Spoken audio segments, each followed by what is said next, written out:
If you're feeling a little bit out of alignment, listen to Beethoven Symphony Number 7 with headphones on and your eyes closed.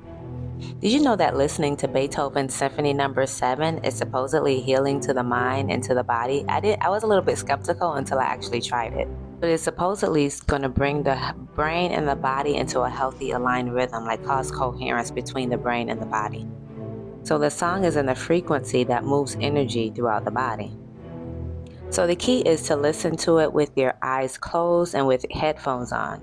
So after you listen to it, you're supposedly going to feel a lot more lighter, calmer, and more joyful. And I tried it and it really, really worked.